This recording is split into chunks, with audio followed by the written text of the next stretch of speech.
On peut y aller. Moi, c'est bon. Cyril, forcément, votre réaction après ce maillot jaune remporté par Paul ici après une semaine pleine et entière.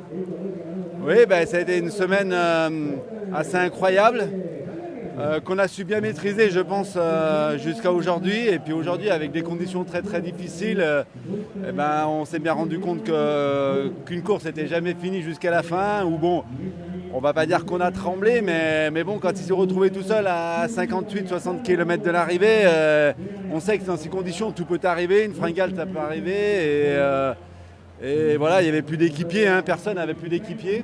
Donc ouais, ça a été quand même un petit peu stressant cette dernière heure et demie de course. Ouais, il a encore été incroyable aujourd'hui, il a été très très fort.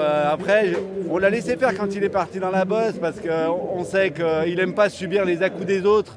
Quand la course s'arrête, que ça attaque sans arrêt, c'est pas des situations qu'il aime beaucoup et il préfère monter à son train.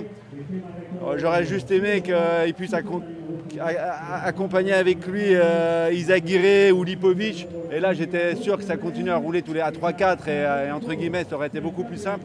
Le fait de se retrouver tout seul, ça a compliqué un petit peu la situation. Bon, à la fin, ça s'est bien terminé. On a bien vu dans le final que les coureurs étaient tous épuisés et qu'il n'y en avait aucun qui était capable de faire la différence. Après, je crois qu'aujourd'hui, on avait une belle équipe Uno X avec leurs leaders qui ont réussi à aller chercher le podium.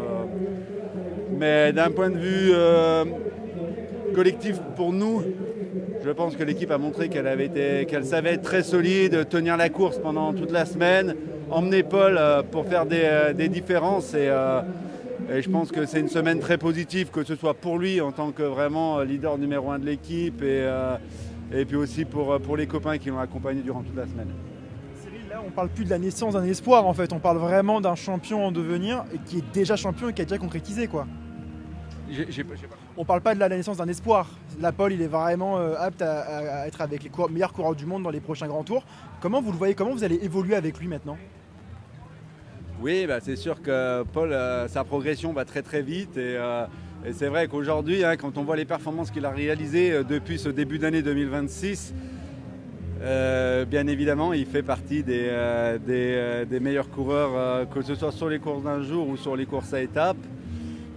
Voilà, après, il va y avoir des confrontations prochainement avec Pogacar, qui reste aujourd'hui le numéro 1 incontesté. Donc on va rester humble.